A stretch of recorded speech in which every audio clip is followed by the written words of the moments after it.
नमस्कार दोस्तों, स्वागत है आपका हमारे यूट्यूब चैनल स्टडी ज्ञान 785 पर। दोस्तों, हमने पिछली वाली क्लास में बात की थी 1857 की क्रांति के फर्स्ट पार्ट में। ठीक है, तो बेसिक जो बातें की थी हमने, तो हम आगे जो बात करने वाले हैं 1857 की क्रांति के बारे में बात करेंगे। जो हमारा दूसरा पार्ट होगा उसमें 1857 क्रांति के बारे में हम बात करने वाले हैं। तो इसमें सबसे पहले आप देखिएगा कि आपको ध्यान में रखना है कि कोटा का जो पॉलिटिकल एजेंट था 1857 की क्रांति के समय, वह कौन था? तो वह था दोस्तों, कौन था? तो वह था वह कौन था दोस्तों? वर्टन था। कौन था? वर्टन था। और यदि कोटा के शासक की बात करें तो उस समय शासक था दोस्तों राम सिंह। कौन था? राम सिंह था। ठीक है, यदि इसी प्रकार हम जोधपुर की बात करें तो जोधपुर का पीए कौन था, यानी कि पॉलिटिकल एजेंट कौन था? तो वह था मैक मैसन। कौन था? मैक मैसन था। इस समय जो है जोधपुर का शासक कौन था? तो जोधपुर का शासक था तखत सिंह। कौन था? तखत सिंह। इसी प्रकार यदि हम बात करें भरतपुर के शासक की, तो भरतपुर का शासक कौन था? तो भरतपुर का शासक था दोस्तों जसवंत सिंह, और वहाँ का पीए कौन था? मॉरिसन था। कौन था? पीए मॉरिसन था। ठीक है, तो आप ध्यान रखिएगा। जयपुर की बात करें हम, तो जयपुर का कौन था? तो कर्नल ईडन था। कौन था? कर्नल ईडन पीए था। और यहाँ का शासक कौन था जयपुर का उस समय का? तो राम सिंह सेकंड था। कौन था? राम सिंह सेकंड था। यदि हम बात करें उदयपुर की, तो उदयपुर के जो पीए थे उनका नाम था मेजर सावर्स। क्या नाम था? मेजर सावर्स था। और यदि यहाँ के शासक की बात करें उदयपुर की, तो यहाँ था स्वरूप सिंह। कौन था? स्वरूप सिंह। इसी प्रकार यदि हम सिरोही की बात करें, तो सिरोही का जो पॉलिटिकल एजेंट कौन था? तो वह था जेडी होल। और वहाँ के शासक कौन थे? यदि हम वहाँ के शासक की बात करें तो वहाँ के शासक थे कौन थे? शिव सिंह थे। कौन थे दोस्तों? शिव सिंह थे। ठीक है, तो आपको ये ध्यान रखना है, कोटा का पीए वर्टन, जोधपुर का मैकमोसन, भरतपुर का मॉरिसन, इसके अलावा जयपुर का ईडन, उदयपुर का सावर्स और सिरोही का जेडी हॉल। इसी प्रकार यदि हम कोटा के शासक की बात करें तो राम सिंह, जोधपुर का तखत सिंह, भरतपुर का जसवंत सिंह, जयपुर का राम सिंह सेकंड द्वितीय, और उदयपुर का जो है स्वरूप सिंह, और सिरोही का कौन था दोस्तों? शिव सिंह था। ठीक है, तो आपको ये बातें ध्यान रखनी है। ठीक है, आप बिल्कुल ध्यान रख लेना, इनको याद कर लेना अच्छे से, ये आपके एग्जाम के लिए बहुत ज़्यादा इंपॉर्टेंट है। कोटा का कौन? बर्टन दोस्तों। शासक कौन? राम सिंह। जोधपुर का पीए कौन? मैकमोसिन। और शासक कौन? तखत सिंह। भरतपुर का मॉरिसन। और शासक कौन? जसवंत सिंह। जयपुर का पीए कौन? Colonel Eden. और शासक कौन? राम सिंह सेकंड। उदयपुर का पीए कौन? सावर्स। और यदि हम बात करें शासक की उदयपुर वाले की, तो स्वरूप सिंह। और सिरोही का जो है पीए कौन? तो जेडी हॉल। और यहाँ का शासक कौन? शिव सिंह। ठीक है, तो आपको ये बातें ध्यान में रख लेनी है। ठीक है दोस्तों, भूलिएगा नहीं। चलिए आगे बात करते हैं। दोस्तों, ऐसे कवि जो ब्रिटिश सत्ता की विरोधी थी, जो अंग्रेज अधिकारी थे, जो ईस्ट इंडिया कंपनी आई थी राजस्थान में, भारत में, उसकी जो ब्रिटिश सत्ता के विरोधी कौन कौन से थे राजस्थान के जो कवि हैं उनमें, तो सबसे पहले नाम आता है बांकीदास जी का। किसका नाम आता है? बांकीदास का। तो ये आपको ध्यान रखना है कि ऐसे कवि जो ब्रिटिश सत्ता के विरोधी थे, तो सबसे पहले नाम आता है बांकीदास का। किसका नाम आता है? बांकीदास का। इसके अलावा यदि हम बात करें तो राघुदास। क्या नाम है दोस्तों? राघुदास। तो आपको ये ध्यान रखना है, राघुदास। इसके अलावा सांदू जी गांग जी। क्या नाम है? सांदू गांग जी। क्या नाम है दोस्तों? सांदू गांग जी। इसके अलावा सूर्यमल मिशन। इसके अलावा दोस्तों क्या, कौन सा नाम? सूर्यमल मिशन। तो आपको 4 नाम जो है ध्यान रखने हैं कि ये ब्रिटिश सत्ता के घोर विरोधी थे। बांकीदास, राघुदास, सांदू गांग जी और सूर्यमल मिश्रण। कौन है दोस्तों? सूर्यमल मिश्रण। 1857 की क्रांति के समय दोस्तों राजस्थान में कितनी छावनियाँ थी? तो राजस्थान में छावनियाँ थी दोस्तों 6 छावनियाँ थी। राजस्थान में कितनी छावनियाँ थी? 6 छावनियाँ थी। और 6 छावनियों के साथ में 6 छावनियों में 5000 सैनिक थे दोस्तों। कितने थे? 5000 सैनिक थे। लेकिन जो छावनियाँ थी उनमें एक भी अंग्रेजी सैनिक नहीं था। तो आपको ये ध्यान रखना है दोस्तों, यदि कोई फैक्चुअल क्वेश्चन आ जाए, उसमें लाइन आ जाए, तो आप ये ध्यान रखना कि उसमें अंग्रेजी सैनिक एक भी नहीं था। 30 अंग्रेजी क्या थे? अधिकारी थे। 30 अंग्रेजी अधिकारी थे, केवल 30 अंग्रेजी अधिकारी थे। 5000 जो भारतीय सैनिक थे, उसके अलावा 30 अंग्रेजी क्या थे दोस्तों? अधिकारी थे। आपको ये ध्यान रखना है कि अंग्रेजी सैनिक नहीं था। अब 6 छावनियों में कौन कौन सी छावनियाँ थी? तो सबसे पहला आता है नसीराबाद छावनी थी, कौन सी थी दोस्तों? नसीराबाद थी। नसीरा के बाद में नीमच थी। नीमच के बाद में यदि हम बात करें दोस्तों तो देवली थी। कौन सी थी? देवली थी। देवली के अलावा यदि हम बात करें तो ब्यावर थी दोस्तों, ब्यावर। ब्यावर के अलावा एरनपुरा थी। कौन सी थी? एरनपुरा थी। एरनपुरा के अलावा यदि हम बात करें तो खेरवाड़ा थी। कौन सी थी? खेरवाड़ा। नसीराबाद थी, नीमच थी, देवली थी, ब्यावर थी, एरनपुरा थी और खेरवाड़ा थी। ये 6 सैनिक छावनियाँ थी दोस्तों, जिसमें से दोस्तों ब्यावर और खेरवाड़ा में कोई विद्रोह नहीं हुआ। तो आपको ये ध्यान रखना है, ब्यावर में और खेरवाड़ा जो सैनिक छावनी थी इसमें कोई विद्रोह नहीं हुआ, जबकि नसीराबाद, नीमच, देवली और एरनपुरा जो सैनिक छावनियाँ हैं, जो ये 4 छावनियाँ, इनमें ही क्या हुआ था दोस्तों? विद्रोह हुआ था। ठीक है, तो ये 3 छावनी हमारे लिए बहुत ज़्यादा मोस्ट इम्पोर्टेंट है दोस्तों।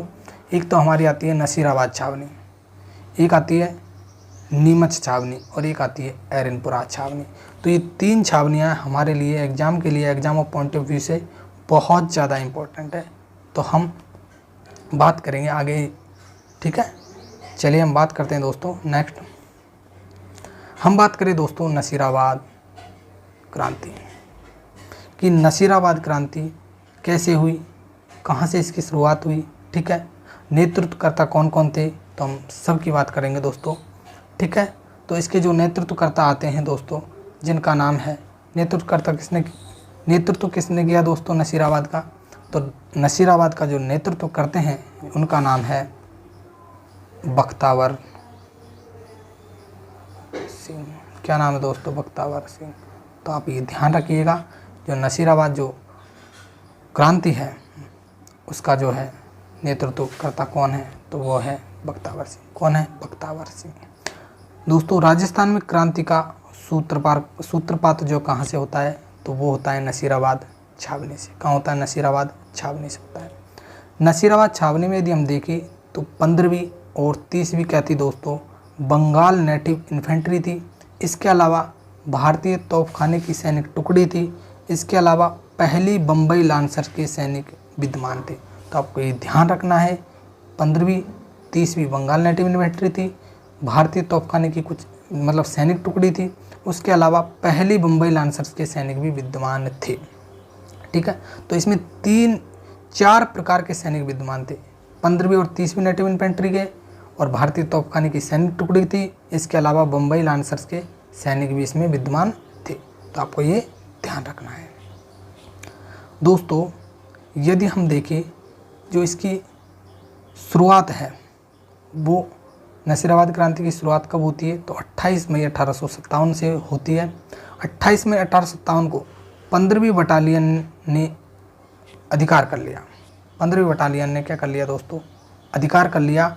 और अंग्रेज सैनिक अधिकारी मेजर स्पोर्ट्सवुड और कर्नल न्यूबरी की क्या कर देते हैं? हत्या कर देते हैं। कौन करते हैं?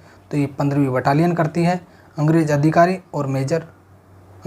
होते हैं मेजर स्पोर्ट्सवुड और कर्नल न्यूबरी, यानी कि स्पोर्ट्सवुड और कर्नल न्यूबरी की क्या कर दी जाती है? हत्या कर दी जाती है। किसके द्वारा कर दी जाती है? तो 15वीं बटालियन के सैनिकों द्वारा इनकी हत्या कर दी जाती है। ठीक है, और लेफ्टिनेंट लॉक और कप्तान हॉर्डी क्या हो जाते हैं दोस्तों? घायल हो जाते हैं। हत्या किन किन की होती है? तो मेजर स्पोर्ट्सवुड और कर्नल न्यूबरी की हत्या हो जाती है। और घायल कौन कौन होते हैं? लेफ्टिनेंट लॉक होते हैं और कप्तान हार्डी जो है घायल हो जाते हैं। अंग्रेज अधिकारियों ने नसीराबाद से भागकर ब्यावर में क्या ली दोस्तों? शरण ली। तो आपको ये ध्यान रखना है, ये आपके एग्जाम के लिए इम्पोर्टेंट है कि जो अंग्रेजी अधिकारी हैं लेफ्टिनेंट लॉक और कप्तान हार्डी, ये नसीराबाद से भागकर कहाँ चले जाते हैं? तो ब्यावर चले जाते हैं दोस्तों।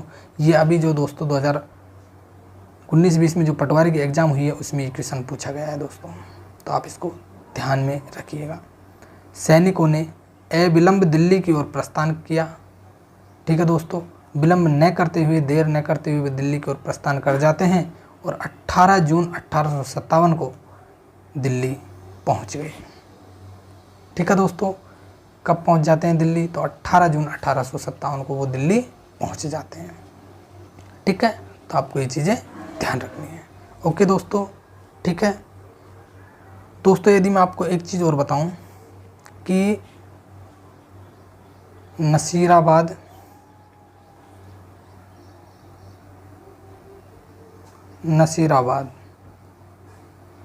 छावनी, यदि आपसे एग्जाम में क्वेश्चन पूछ लिया जाए कि नसीराबाद छावनी का जो निर्माण है वह कब होता है, तो नसीराबाद छावनी का निर्माण होता है दोस्तों 25 जून 1818 को होता है। कब होता है? 25 जून 1818 को होता है। तो आपको ये ध्यान रखना है। नसीराबाद छावनी का निर्माण पूछा जाए तो 25 जून 1818, और जो है नसीराबाद छावनी जो विद्रोह है, जो क्रांति है, वो पूछी जाए तो 28 मई 1857। कब? 28 मई 1857। तो आपको ये ध्यान रखना है, ठीक है दोस्तों। चलिए हम बात करते हैं नेक्स्ट बात करें दोस्तों हम नीमच क्रांति के बारे में। यदि हम दोस्तों नीमच क्रांति के बारे में बात करें तो नीमच क्रांति का जो नेतृत्वकर्ता आते हैं, सबसे पहले हम नेतृत्वकर्ता की बात करेंगे दोस्तों। तो नीमच क्रांति के जो नेतृत्वकर्ता आते हैं उनका नाम है दोस्तों, क्या नाम है? हीरा लाल। क्या नाम है? हीरा लाल। इन्होंने क्या किया था दोस्तों? तो नेतृत्व किया था। क्या किया था? नेतृत्व किया था। तो नीमच की क्रांति का जो नेतृत्व करता है वो कौन है? तो वह है दोस्तों हीरा लाल। नीमच क्रांति की शुरुआत होती है दोस्तों 3 जून 1857 को। विद्रोह कर दिया जाता है नीमच क्रांति में क्रांतिकारियों द्वारा। क्रांतिकारियों ने छावनी को लूट लिया तथा उसमें आग लगा दी। क्रांतिकारी छावनी को लूट लेते हैं और उसमें क्या लगा देते हैं? आग लगा देते हैं, और क्रांति का क्या करते हैं दोस्तों? बिगुल बजा देते हैं। क्रांतिकारी नीमच से रवाना होकर बंगलों को लूटते हुए कहाँ चले जाते हैं? शाहपुरा चले जाते हैं। कहाँ चले जाते हैं? शाहपुरा चले जाते हैं। शाहपुरा के शासक ने भोजन व ठहरने की व्यवस्था करते हैं तथा इसके पश्चात क्रांतिकारी कहाँ चले जाते हैं? निम्बाहेड़ा चले जाते हैं। कहाँ चले जाते हैं? निम्बाहेड़ा चले जाते हैं, जहाँ की जनता ने इनका बड़ा स्वागत किया। और उसके पश्चात यहाँ से देवली से टोंक से आगरा होते हुए कहाँ पहुँच जाते हैं? तो दिल्ली पहुँच जाते हैं, ठीक है दोस्तों। जो नीमच के क्रांतिकारी है वो दिल्ली रवाना होते हैं, लेकिन वो लूटते हुए जाते हैं दोस्तों। सबसे पहले शाहपुरा को लूटते हैं, उसके बाद में शाहपुरा के शासक ने वहाँ भोजन और ठहरने की व्यवस्था करते हैं। इसके पश्चात वो निम्बाहेड़ा पहुँचते हैं, ठीक है। निम्बाहेड़ा के बाद में जहाँ की जनता ने उनका बड़ा स्वागत करते हैं, और तत्पश्चात यहाँ से देवली, टोंक, आगरा होते हुए कहाँ पहुँच जाते हैं? दिल्ली पहुँच जाते हैं। नीमच से क्रांतिकारी चले जाने के पश्चात एजीजी लॉरेंस जी जो होते हैं दोस्तों, एजीजी लॉरेंस के निर्देशन पर कप्तान सॉवर्स ने कोटा, बूंदी और मेवाड़ की राजकीय फौजों की सहायता से 8 जून 1857 को नीमच पर क्या कर लिया दोस्तों? तो नीमच पर अधिकार कर लेते हैं। क्या कर लेते हैं? नीमच पर अधिकार कर लेते हैं, क्योंकि क्रांतिकारी कहाँ पहुँच जाते हैं दोस्तों? दिल्ली पहुँच जाते हैं। और नीमच से क्रांतिकारी चले जाने के बाद वहाँ का एजीजी कौन होता है? तो एजीजी होते हैं लॉरेंस, ठीक है। उनके निर्देश पर कप्तान सॉवर्स ने कोटा, बूंदी और मेवाड़ की राजकीय फौजों की सहायता से 8 जून 1857 को नीमच पर क्या कर लेते हैं? पुनः अधिकार कर लेते हैं, ठीक है। तो इस प्रकार नीमच पर क्या हो जाता है? पुनः अधिकार हो जाता है। किनका? अंग्रेजों का, ठीक है। तो आगे बात करते हैं दोस्तों एरनपुरा और आहुआ की क्रांति। किसकी? एरनपुरा और आहुआ की क्रांति। यदि हम देखें दोस्तों एरनपुरा और आहुआ की क्रांति, 21 अगस्त 1857 को क्रांति का क्या बजता है दोस्तों? बिगुल बजता है। इसके अलावा क्रांतिकारियों ने एरनपुरा स्टेशन को लूटा। एरनपुरा पड़ता है दोस्तों पाली के आसपास, यानी कि जोधपुर का एरिया। और मारवाड़ के रास्ते दिल्ली की ओर क्या करते हैं? रवाना हो जाते हैं, ठीक है। एरनपुरा स्टेशन को लूटते हैं और मारवाड़ के रास्ते दिल्ली की ओर रवाना हो जाते हैं। जब वो पाली पहुँचे तो आहुआ में कुशाल सिंह दोस्तों ठाकुर होता है आहुआ का। जब पाली पहुँचे तो आहुआ में कुशाल सिंह ने अपनी सेवा में जो क्रांतिकारियों को ले लेते हैं। और आहुआ का ठाकुर मारवाड़ का क्या था दोस्तों? शक्तिशाली सामंत था, ठीक है। जो सेना को क्या देता है? सैनिकों को क्या देता है दोस्तों? क्या करता है? शरण देता है। वह अंग्रेजों एवं जोधपुर के महाराजा दोनों को क्या था, विरोधी था, यानी कि घोर विरोधी था अंग्रेजों और जोधपुर के महाराजा का। ठीक है, जोधपुर के महाराजा ने सिंघवी कुशलराज के नेतृत्व में एक फौज अंग्रेजों का दमन करने हेतु कहाँ भेजी दोस्तों, आहुआ भेजी। जोधपुर के महाराजा ने सिंघवी कुशलराज के नेतृत्व में एक अंग्रेज फौज भेजी दोस्तों, कहाँ भेजी, आहुआ में भेजी। आहुआ में क्यों भेजी, क्योंकि दोस्तों जो कुशाल सिंह था, ठाकुर कुशाल सिंह था, वो मारवाड़ का शक्तिशाली सामंत था, जिसने किसको शरण दी थी, तो एरनपुरा के जो सैनिक थे वो क्रांति कर रहे थे, उनको क्या दी थी, इन्होंने शरण दी थी। इसलिए जो कुशाल सिंह था वो दोनों का घोर विरोधी था, अंग्रेजों का और जोधपुर के महाराजाओं का। तो जोधपुर के महाराजा सिंघवी कुशलराज के नेतृत्व में एक अंग्रेज जो है फौज भेजते हैं और आहुआ का क्या करने के लिए भेजते हैं, तो आहुआ का दमन करने के लिए एक अंग्रेज फौज भेजते हैं। ठीक है, तो आप इसको ध्यान में रखिएगा। 8 सितंबर 1857 को ठाकुर और क्रांतिकारियों ने जोधपुर की राजकीय फौज को क्या कर देते हैं, पराजित कर देते हैं। ठीक है दोस्तों, 8 सितंबर 1818 ईस्वी को ठाकुर और क्रांतिकारियों ने जोधपुर की राजकीय फौज को पराजित कर दिया, यानी कि ठाकुर जो कुशाल सिंह है और क्रांतिकारी उन दोनों ने मिलकर जोधपुर की जो राजकीय फौज है उनको क्या कर दिया, पराजित कर दिया। तो आप ये ध्यान में रखिएगा। इस संघर्ष में जो ये संघर्ष है इसमें अनार सिंह, दोस्तों आपको अनार सिंह भी मिल सकता है, ये अनार सिंह एक ही बात है। अनार सिंह मारा जाता है तथा सिंघवी कुशलराज वहाँ से जान बचाकर भाग जाता है। ठीक है, अनार सिंह जो है मारा जाता है, इसके अलावा जो सिंघवी कुशलराज वहाँ से जान बचाकर भाग जाता है और जो एजीजी लॉरेंस सेना लेकर आहुआ आ जाता है। एजीजी लॉरेंस सेना लेकर कहाँ आ जाता है, आहुआ आ जाता है। और 18 सितंबर को लॉरेंस की सेना, ठीक है, एजीजी लॉरेंस की सेना और क्रांतिकारियों के बीच क्या होता है दोस्तों, संघर्ष होता है। तो उस संघर्ष में क्या निष्कर्ष निकलता है, जिसमें लॉरेंस को पराजय का सामना करना पड़ता है और इसके बाद क्रांतिकारी दिल्ली की ओर कूच कर जाते हैं। ठीक है, तो मतलब दोस्तों जीत किसकी होती है, हमेशा ही क्रांतिकारियों की क्या हो जाती है, जीत होती है। ठीक है, अंग्रेजी सेना क्या होती है, परास्त होती है। जॉर्ज लॉरेंस आहुआ की पराजय को भूला नहीं था और ठाकुर से बदला लेने हेतु होम्स के नेतृत्व में एक विशाल सेना भेजता है। ठीक है, क्योंकि जॉर्ज लॉरेंस जो आहुआ की पराजय को भूला नहीं था और ठाकुर से बदला लेने हेतु होम्स के नेतृत्व में क्या करता है, विशाल सेना भेजता है। ठीक है, तो आपको ये ध्यान रखना है, किसको भेजता है, होम्स के नेतृत्व में एक विशाल सेना भेजता है। चलिए हम आगे बात करते हैं। नेक्स्ट 20 जनवरी 1858 ईस्वी को होम्स जो है आहुआ पर आक्रमण कर लेते हैं।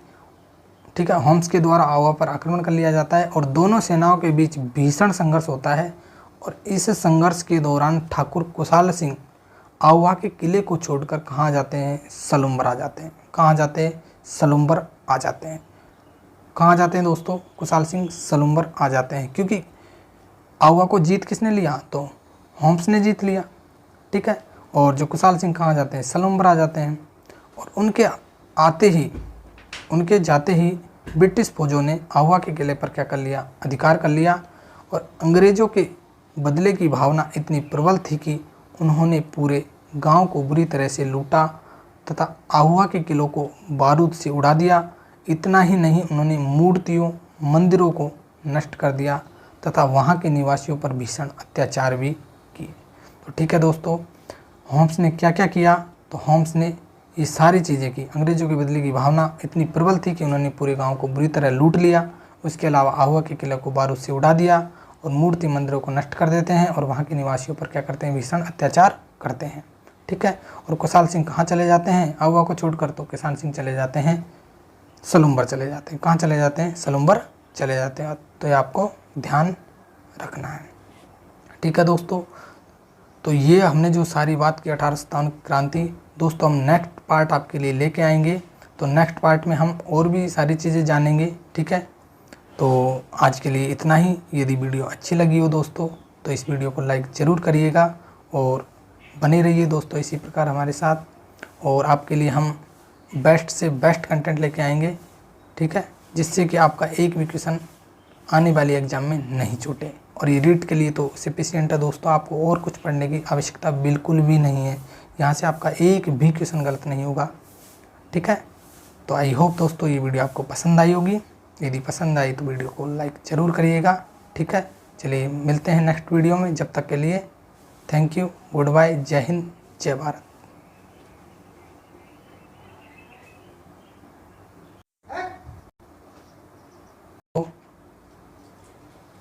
मेवाड़ में क्रांति की गूंज। क्या दोस्तों, मेवाड़ में क्रांति की गूंज, कि किस प्रकार मेवाड़ में क्रांति की गूंज उत्पन्न होती है, ठीक है दोस्तों। ये कोई सैनिक छावनी नहीं है दोस्तों मेवाड़, लेकिन इसके अलावा जो है आसपास के क्षेत्रों में भी मेवाड़ की क्रांति की गूंज उत्पन्न होती है, तो इसलिए हम इनकी भी चर्चा करेंगे। क्योंकि दोस्तों जो हमारी NCERT RBSC की जो बुक्स हैं उनमें ये चीज़ें दे रखी है, तो हमको पढ़ना बेहद ही ज़्यादा आवश्यक है। तो हम थोड़ा सा जान लेते हैं इनके बारे में कि मेवाड़ में क्रांति की गूंज कैसे होती है। तो नसीराबाद से क्रांति की सूचना कहाँ पहुँचती है दोस्तों, उदयपुर पहुँचती है। जो नसीराबाद में जो क्रांति की शुरुआत होती है उसकी जो सूचना है वो कहाँ पहुँच जाती है, तो वह पहुँच जाती है दोस्तों उदयपुर। और मेवाड़ महाराणा, मेवाड़ का महाराणा कौन था, स्वरूप सिंह, और मेवाड़ का जो PA कौन था, पॉलिटिकल एजेंट, वो था दोस्तों मेजर सावर्स। तो आप इसको PA को ध्यान रखिएगा। और जो मेवाड़ में जब क्रांति हुई थी तो उस समय मेवाड़ का महाराणा कौन था, तो वह था स्वरूप सिंह। कौन था, स्वरूप सिंह, ठीक है। तो आप ध्यान रखिएगा, पॉलिटिकल एजेंट कौन, तो मेजर सावर्स। मेवाड़ का पॉलिटिकल एजेंट कौन, तो मेजर सावर्स। और मेवाड़ का महाराणा कौन, स्वरूप सिंह, ठीक है। तो आप ध्यान में रखिएगा। स्वरूप सिंह ने सभी सामंतों को 27 मई 1857 को पत्र भेजकर चेतावनी दी कि ब्रिटिश सैनिक कार्यवाही में सहयोग करे तथा पॉलिटिकल एजेंट के निर्देशों का पालन करे। स्वरूप सिंह जो मेवाड़ के महाराणा हैं वो सभी सामंतों को क्या निर्देश देते हैं दोस्तों, तो ये कब की बात है, 27 मई 1857 को एक पत्र भेजते हैं अपने सामंतों के पास और उनको चेतावनी देते हैं कि जो ब्रिटिश सैनिक कार्यवाही है उसमें क्या करे, सहयोग करे, और पॉलिटिकल एजेंट जो है उनके निर्देशों का क्या करे, पालन करे, ठीक है दोस्तों। तो आपको ये बात ध्यान रखनी है, ठीक है। चलते हैं हम नेक्स्ट यदि हम देखें दोस्तों, तो यहाँ तक कि सलुम्बर के रावत केसरी सिंह ने मेवाड़ के महाराणा को चुनौती दी कि 8 दिनों में उनकी परंपरागत मांग पूरी नहीं की तो चित्तौड़ की गद्दी पर प्रतिद्वंदी को बैठा दिया जाएगा, ठीक है। सलुम्बर के जो रावत केसरी सिंह है उनके द्वारा मेवाड़ महाराणा को क्या दी जाती है दोस्तों, चुनौती दी जाती है और 8 दिनों का अल्टीमेटम दिया जाता है, जिससे कि उनकी यदि पारंपरिक जो मांग है वह नहीं मानी, वह पूरी नहीं की, तो चित्तौड़ की गद्दी पर क्या कर दिया जाएगा, प्रतिद्वंदी को बैठा दिया जाएगा, ठीक है। तब कप्तान सावर्स ने रावत केसरी सिंह को चेतावनी दी,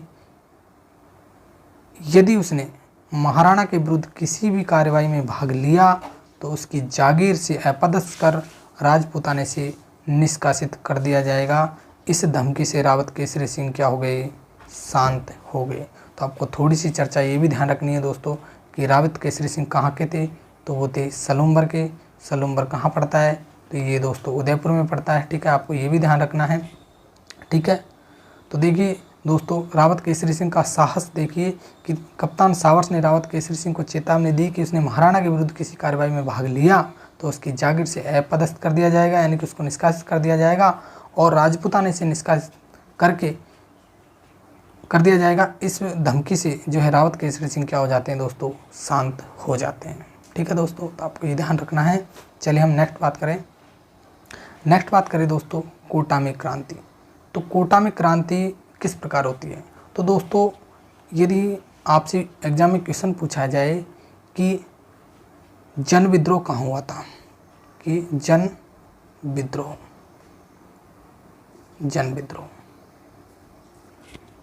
सबसे ज़्यादा दिन तक जन विद्रोह हुआ था दोस्तों, यहाँ कहाँ पर हुआ था, तो कोटा में, ठीक है।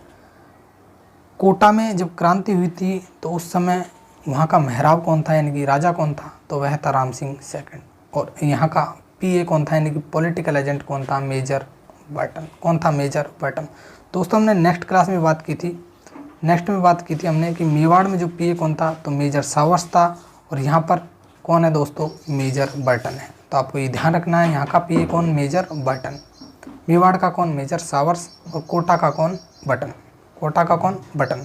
ठीक है, आपको इस प्रकार ध्यान रख लेना है, कोटा का बटन और मेजर का वो मेवाड़ का सावर्स। ठीक है, आपको ध्यान रखना है।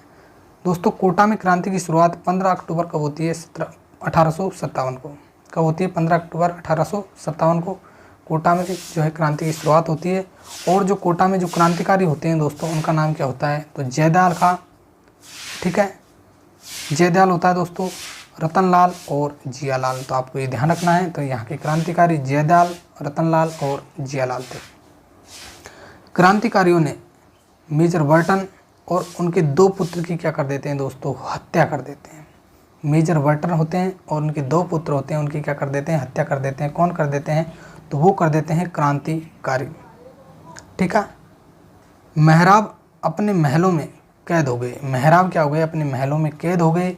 फिर क्रांतिकारियों ने मेहराब को संधि पत्र पर हस्ताक्षर करने को विवश किया।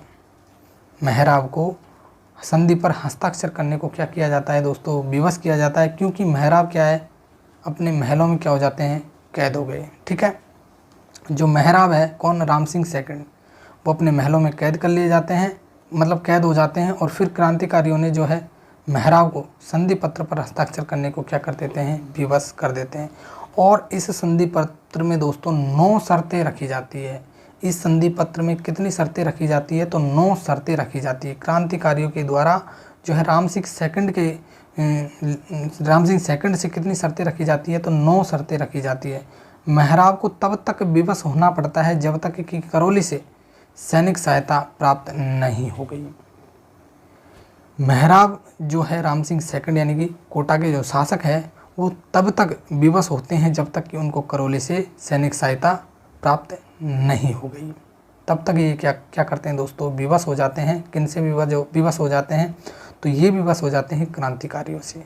ठीक है, चलिए हम आगे बात करते हैं। नेक्स्ट, क्रांतिकारियों का लगभग कोटा पर 6 माह तक अधिकार रहा। कितना अधिकार रहा दोस्तों, लगभग 6 माह तक क्या रहा, अधिकार रहा, यानी कि 6 माह तक अधिकार रहा।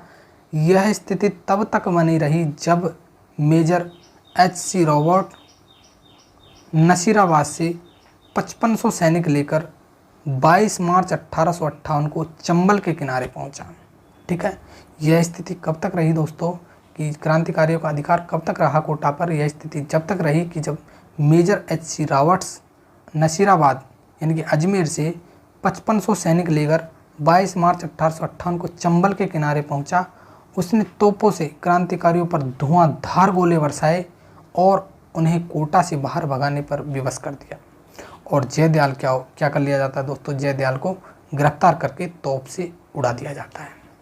ठीक है, तो ये कोटा का क्रांतिकारी था, इसको गिरफ्तार करके तोप से उड़ा दिया जाता है। तो आपको ये भी ध्यान रखना है।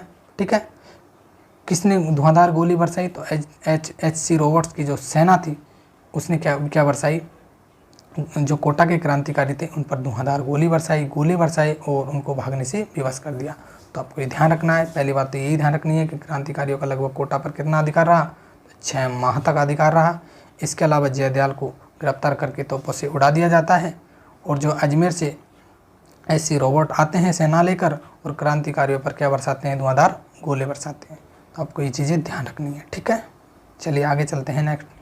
नेक्स्ट यदि हम बात करें दोस्तों कि अन्य राज्यों में क्रांति की गूंज, दोस्तों हमने मेवाड़ जाना, कोटा जाना, इसके अलावा भी अन्य राज्यों में क्रांति की गूंज फैली थी। तो हम बात करें भरतपुर की। किसकी बात करें, भरतपुर की। भरतपुर क्या रहा दोस्तों, अशांत रहा। भरतपुर क्या रहा, अशांत रहा। ठीक है, भरतपुर का जो पीए था, पीए का नाम यानी कि पॉलिटिकल एजेंट कौन था, तो वो मॉरिसन था दोस्तों। क्या नाम था, मॉरिसन था। कौन था दोस्तों, मॉरिसन था।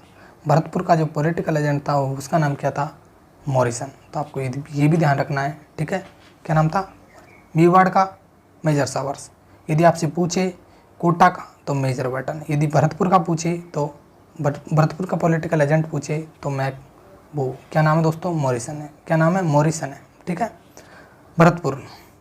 मथुरा में विद्रोह हो जाने के बाद भरतपुर शहर में उत्तेजना फैल जाती है, क्योंकि दोस्तों भरतपुर के आसपास का क्षेत्र जैसे मथुरा ठीक है। मथुरा क्या था, भरतपुर के आसपास का क्षेत्र था। तो भरतपुर में जो है मथुरा में विद्रोह हो जाने के बाद भरतपुर शहर में भी क्या फैल जाती है, उत्तेजना फैल जाती है और भरतपुर की सेना ने क्रांति का क्या कर दिया दोस्तों, बिगुल बजा दिया। भरतपुर की सेना ने क्रांति का क्या बजा दिया, बिगुल बजा दिया। महाराजा ने पीए को भरतपुर छोड़ने को कहा। उन्हें यह आशंका थी कि उसकी उपस्थिति में नीमच के क्रांतिकारी भरतपुर आक्रमण कर सकते हैं। तो महाराजा ने पीए यानी कि पॉलिटिकल एजेंट कौन दोस्तों, तो पीए मॉरिसन कौन है, पॉलिटिकल एजेंट मॉरिसन है। कहाँ का, भरतपुर का। तो महाराजा ने, जो भरतपुर के महाराजा थे, उन्होंने क्या किया दोस्तों, पीए को भरतपुर छोड़ने को कहा।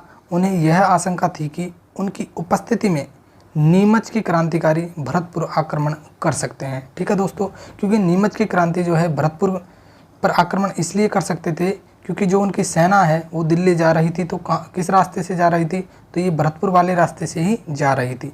इसलिए उनको, महाराजाओं को, जो भरतपुर के महाराजा है, उनको क्या थी, आशंका थी। पॉलिटिकल एजेंट क्या है दोस्तों, चला गया। कहाँ से चला गया, तो भरतपुर से पॉलिटिकल एजेंट चला जाता है। इस समय भरतपुर की विषम परिस्थिति थी। इस समय जो है भरतपुर की क्या थी दोस्तों, विषम परिस्थिति थी। ठीक है, यानी कि परिस्थिति खराब थी। क्रांतिकारियों की अनेक सैनिक टुकड़ी भरतपुर होकर गुजरी, यानी कि जो क्रांतिकारी थे, दिल्ली जा रहे थे, उनकी जो सैनिक टुकड़ियां हैं भरतपुर में होकर गुजरती है। ठीक है, तो भरतपुर की गुर्जर व मेवाती जनता, यानी कि गुर्जर जाति और मेवाती यानी मेवात क्षेत्र की जो जनता है अलवर भरतपुर वाले की, वो क्रांति के पीछे नहीं रही। ठीक है, क्रांति में पीछे नहीं रही। उन्होंने भी क्या की दोस्तों, क्रांति की। गुर्जर जाति ने और मेवाती जो जनता थी, उन्होंने क्या की, क्रांति की। वो भी क्रांति में पीछे नहीं रही। मतलब जो सेना जो है गुजर कर जा रही थी, उनके जो है उनके साथ में क्या होली, सम्मिलित होली थी। कौन सी जाति, गुर्जर और मेवाती जो जनता है वो क्या होली, क्रांति में सम्मिलित होली, यानी कि क्रांति में पीछे नहीं रही। ठीक है दोस्तों, चलिए हम बात करते हैं नेक्स्ट जो विद्रोह होता है दोस्तों भरतपुर के बाद में, वो होता है धौलपुर में। यदि हम धौलपुर के बारे में बात करें तो अक्टूबर 1587 ईस्वी में जो ग्वालियर है दोस्तों, धौलपुर में ग्वालियर और इंदौर के क्रांतिकारी, इंदौर पड़ता है दोस्तों, कहाँ पड़ता है, तो यह पड़ता है एमपी में। ठीक है, और ग्वालियर भी कहाँ पड़ता है, तो ये भी पड़ता है एमपी में। ठीक है, अक्टूबर 1587 ईस्वी के प्रारंभ में जो ग्वालियर, जो धौलपुर के पास का क्षेत्र है दोस्तों, एमपी में आता है। और इंदौर के जो क्रांतिकारी है की सेना धौलपुर में क्या कर गई, प्रविष्ट कर गई, यानी कि धौलपुर में प्रवेश कर गई। क्योंकि जो इंदौर और ग्वालियर की सेना है वो भी कहाँ जा रही थी, वो भी कहाँ जा रही थी, दिल्ली जा रही थी। तो किस रास्ते से, तो वो भी धौलपुर रास्ते से ही आएगी। तो धौलपुर रास्ते में क्या कर जाती है, प्रवेश कर जाती है, यानी कि प्रविष्ट कर जाती है। और धौलपुर के इन क्रांतिकारियों ने रामचंद्र और हीरालाल के नेतृत्व में राजा की अधिकांश तोपों पर क्या कर लिया दोस्तों, अधिकार कर लिया। यानी कि धौलपुर के क्रांतिकारियों का यदि आपसे एग्जाम में नाम पूछा जाए तो उनका नाम है दोस्तों रामचंद्र और हीरालाल। कौन कौन है, रामचंद्र और हीरालाल। ठीक है, तो आपको ये ध्यान रखना है, धौलपुर के इन क्रांतिकारियों ने रामचंद्र और हीरालाल के नेतृत्व में राजा की अधिकांश तोपों पर क्या कर लिया, अधिकार कर लिया। और इनकी सहायता से आगरा पर क्या कर लिया, आक्रमण कर लिया। यह स्थिति तब तक रही दोस्तों कि जब दिसंबर में पटियाला के शासक, ठीक है, द्वारा भेजी गई सेना की सहायता से धौलपुर में अव्यवस्था स्थापित नहीं हो गई। दोस्तों यह जो है स्थिति तब तक बनी रही जब तक कि पटियाला पड़ता है दोस्तों हरियाणा पंजाब के आसपास का क्षेत्र।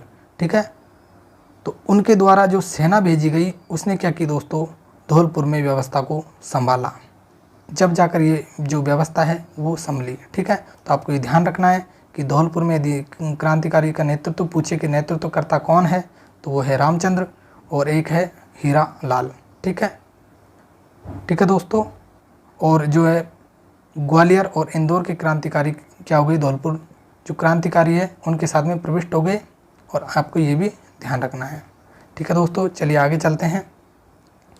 अब हम बात करते हैं दोस्तों जयपुर कि जयपुर में किस प्रकार जो है क्रांतिकारियों की गूंज पैदा होती है। तो जो जयपुर का महाराजा होता है, ठीक है दोस्तों, कौन होता है जयपुर का महाराजा। जयपुर के महाराजा का एक होता है पदाधिकारी और एक होता है प्रोफेसर सेक्रेटरी। ठीक है, एक कौन होता है पदाधिकारी और एक होता है सेक्रेटरी। तो जो पदाधिकारी था दोस्तों राव शिव सिंह, ठीक है। राव शिव सिंह जो है अंग्रेजों और मुगलों से क्या करता है दोस्तों, मित्रतापूर्ण संबंध रखने का प्रयास करता है। क्या करता है, अंग्रेजों और मुगलों से, जो मुगल थे दोस्तों दिल्ली के, उनसे क्या रखता है, मित्रतापूर्ण संबंध बनाए रखने का क्या करता है, प्रयास करता है। प्रोफेसर सेक्रेटरी क्या करता है, तो पंडित शिवदीन होता है, जो अंग्रेजों के साथ दोस्तों, अंग्रेजों का साथ देने हेतु क्या देता है, जोर देता है। तो राव शिवदीन क्या करता है, अंग्रेजों और मुगलों से मित्रतापूर्ण संबंध बनाए रखने का प्रयास करता है, जबकि जो सेक्रेटरी पंडित शिवदीन है वह क्या करता है, तो अंग्रेजों के साथ जो है, अंग्रेजों का साथ देने हेतु क्या करता है, जोर देता है। तो दोस्तों जयपुर में नवाब विलायत खां, मियाँ उस्मान खां और सादुल्ला खां, इन्होंने मुगलों से मिलकर ब्रिटिश सत्ता के विरुद्ध क्या किया दोस्तों, षड्यंत्र रचा। तो इसकी जानकारी महाराज को मालूम होती है और सादुल्ला खां को राज्य से निष्कासित कर शेष को बंदी बनाकर क्या कर दिया जाता है, तो जेल में डाल दिया जाता है। तो आपको ये ध्यान रखना है कि जयपुर में नवाब विलायत खां, मियाँ उस्मान खां और सादुल्ला खां, इन्होंने मुगलों से मिलकर ब्रिटिश सत्ता के विरुद्ध षड्यंत्र रचा, ठीक है। तो इनकी जानकारी जब महाराज को मिलती है तो सादुल्ला खां को क्या करते हैं, जयपुर से सादुल्ला खां को राज्य से क्या कर देते हैं, निष्कासित कर देते हैं। और जो शेष जो विलायत खां है, सादुल्ला खां, विलायत खां है, मियाँ उस्मान खां है, उनको क्या कर देते हैं, जेल में बंदी बनाकर डाल दिया जाता है, ठीक है। दोस्तों हम बात करते हैं टोंक की। टोंक का नवाब कौन था, तो टोंक का नवाब था मीर आलम खां। यदि हम मीर आलम खां के बारे में बात करें तो ये क्या था दोस्तों, अंग्रेजों के साथ था। किसके साथ था, अंग्रेजों के साथ था, ठीक है। तो आपको ये ध्यान रखना है, टोंक जब क्रांति हुई थी 1857 की क्रांति, उस समय टोंक का नवाब कौन था, तो टोंक का नवाब था मीर आलम खां। क्या नाम था, मीर आलम खां। और ये अंग्रेजों के क्या था, साथ था, ठीक है। मीर आलम खां अंग्रेजों के साथ था। नवाब की सेना ने, यानी कि जो टोंक का शासक है उसकी सेना ने नीमच की क्रांतिकारियों को टोंक आने का क्या दिया दोस्तों, निमंत्रण दिया। नीमच के जो क्रांतिकारी थे उनको टोंक आने का क्या देते हैं, निमंत्रण देते हैं। और उनकी सहायता से नवाब के किले को घेर लिया जाता है। उनकी सहायता से नवाब के किले को घेर लिया जाता है तथा नवाब क्या है, सफल न हो सका। और उसमें नवाब क्या होता है दोस्तों, सफल नहीं हो पाता है, ठीक है। तो आपको ये टोंक के बारे में जानकारी रखनी है। नवाब कौन, मीर आलम खां, अंग्रेजों का साथी था। और नवाब को सेना ने नीमच की क्रांतिकारियों को टोंक आने का निमंत्रण देते हैं और उनकी सहायता से नवाब के किले को घेर लिया जाता है तथा नवाब क्या है, सफल नहीं हो पाता इस योजना में, ठीक है। तो आपको ये ध्यान रखना है टोंक के बारे में, जयपुर के बारे में। इसके अलावा जो आपको भरतपुर, अलवर और जो है मेवाड़ और कोटा के बारे में भी आपको ध्यान रखना है, ठीक है दोस्तों। चलिए हम आगे बात करते हैं। आगे बात करें दोस्तों सलुम्बर और कोठारियों का योगदान। किसका योगदान, सलुम्बर और कोठारियों का योगदान, ठीक है। तो आपको ये भी ध्यान रखना है, ये भी एग्जाम में अक्सर पूछे जाते हैं। आहुआ दोस्तों पड़ता है जोधपुर में, ठीक है। तो आहुआ का एक ठाकुर था कुशाल सिंह। क्या नाम था ठाकुर का, कुशाल सिंह चंपावत। ये क्या थे दोस्तों, रावत जोत सिंह जो कहाँ के थे, तो ये सलुम्बर के थे। इन्होंने क्या लगा लिया दोस्तों, वो रावत जोत सिंह कहाँ के थे दोस्तों, तो ये कोठारिया के थे। इन्होंने इनको क्या लगा लिया, गले लगा लिया। किसको लगा लिया, ठाकुर कुशाल सिंह को, ठीक है। यदि हम बात करें सलुम्बर पड़ता है उदयपुर में। तो सलुम्बर का है रावत केसरी सिंह। सलुम्बर का कौन है, रावत केसरी सिंह। ब्रिटिश अधिकारियों को दबाया। रावत केसरी सिंह क्या करते हैं, ब्रिटिश अधिकारियों को दबाते हैं। और यही बात ध्यान रखना है दोस्तों, क्या करते हैं, ब्रिटिश गतिविधियों को क्या करते हैं, दबाते हैं, जो कहाँ के, उदयपुर के हैं, ठीक है। ये हमने बात की थी अभी मेवाड़ में जो चर्चा की, उसमें रावत केसरी सिंह का नाम आया था दोस्तों। तो आपको ये ध्यान रखना है। सलुम्बर का कौन, रावत केसरी सिंह। आहुआ का कौन, ठाकुर कुशाल सिंह। अब हम बात करेंगे दोस्तों कोठारिया के बारे में। यदि हम बात करें तो कोठारिया का जो था ठाकुर, वो था रावत जोत सिंह। कौन था, रावत जोत सिंह, ठीक है। इन्होंने किनको शरण दी, तो रावत जोत सिंह द्वारा पेशवा नाना साहब व उसके परिवार को क्या दी जाती है, शरण दी जाती है। तो आपको ये तीनों फैक्ट है वो ध्यान रखने हैं। आहुआ का कौन, ठाकुर कुशाल सिंह चंपावत। सलुम्बर का कौन, तो रावत केसरी सिंह। कोठारिया का कौन, तो रावत जोत सिंह। ठाकुर कुशाल सिंह, रावत जोत सिंह ने इनको गले लगाया। इसके अलावा सलुम्बर का कौन, रावत केसरी सिंह। तो केसरी सिंह क्या करते हैं, ब्रिटिश गतिविधियों को दबाते हैं, ठीक है। और इसके अलावा कोठारिया का कौन, रावत जोत सिंह, ये क्या करते हैं, पेशवा जो नाना साहब है यानी कि मराठा, उनके परिवार को क्या देते हैं, शरण देते हैं। ठीक है, तो ये तीनों चीज़ आपको ध्यान रखनी है। इसके अलावा अगस्त 1858 को समस्त भारत में विद्रोह क्या कर दिया जाता है, कुचल दिया जाता है। अगस्त 1858 को समस्त भारत में विद्रोह क्या कर दिया जाता है, कुचल दिया जाता है। और नवंबर 1858 EIC ने भारत का शासन यानी कि ब्रिटिश ताज को क्या कर दिया जाता है दोस्तों, सौंप दिया जाता है। मतलब जो ईस्ट इंडिया के हाथों में जो भारत का शासन था वो अब किसके हाथों में चला जाता है, तो ब्रिटिश ताज के हाथों में चला जाता है। ठीक है, तो आपको ये ध्यान रखना है। कब चला जाता है, तो नवंबर 1858 में। यद्यपि राजस्थान में प्रथम स्वतंत्रता संग्राम क्या रहता है, असफल रहता है। जो 1857 की क्रांति होती है दोस्तों, जो प्रथम स्वतंत्रता संग्राम होता है वह क्या रहता है, असफल रहता है। परंतु विप्लव के बाद राजस्थान के परंपरागत ढांचे का स्वरूप बदलने लगता है। ठीक है, जो ये क्रांति होती है दोस्तों 1857 की क्रांति, इसके बाद जो है राजस्थान में थोड़ा सा जो परंपरागत ढांचा है उसमें क्या आने लगता है दोस्तों, बदलाव आने लगता है। ठीक है, तो आपको ध्यान रखना है। ठीक है, यदि हम बात करें दोस्तों नेक्स्ट हम बात करें दोस्तों कि 1857 की क्रांति हुई थी, उसकी असफलता के कारण क्या क्या रहे। यदि ये जो असफलता के कारण नहीं होते तो 1857 की क्रांति क्या होती दोस्तों, सफल होती। लेकिन ऐसे कारण रहे जिससे 1857 की क्रांति क्या हुई दोस्तों, असफल हुई। तो आपको ध्यान रखना है, ये सारे पॉइंट पूछे जा सकते हैं आपसे एग्जाम में। कि पहला यदि कारण हम देखें तो राजा जो है अंग्रेजों के प्रति झुकने की प्रवृत्ति रखने वाले थे। जो राजस्थान के जो राजा थे वो क्या थे दोस्तों, अंग्रेजों के प्रति झुकने की प्रवृत्ति थी उनकी, और ब्रिटिश सत्ता को सहयोग भी उन्होंने दिया था। यदि जो है राजस्थान के जो राजा हैं वो अंग्रेजों के प्रति नहीं झुकते और ब्रिटिश सत्ता को सहयोग नहीं देते तो दोस्तों 1857 की क्रांति का जो स्वरूप कुछ अलग ही होता। ठीक है, यदि हम दूसरे फैक्ट की बात करें तो राजस्थान के विद्रोहियों में आपसी एकता व संपर्क का क्या था दोस्तों, अभाव था।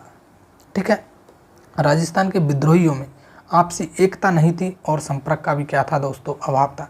मतलब दोस्तों जो सब राजा थे यानी कि जो सब राजा थे जिन भी जो है छावनियों में क्रांति हुई थी उनमें क्या था दोस्तों, एकता का क्या था, अभाव था। मतलब एकजुट होकर क्या नहीं की, क्रांति नहीं की गई, एकता का क्या था, अभाव था। इसलिए जो है जो 1857 की क्रांति क्या रही, असफल रही। तो आपको ये ध्यान रखना है, ये आपके एग्जाम के लिए इम्पोर्टेंट है। तात्या टोपे को किसी प्रकार का सहयोग नहीं दिया गया। यदि तात्या टोपे को सहयोग दिया जाता तो तात्या टोपे जो है इस क्रांति के प्रमुख थे, यदि उनको सहयोग मिलता क्रांतिकारियों का, राजाओं का, तो 1857 की क्रांति का स्वरूप कुछ अलग होता।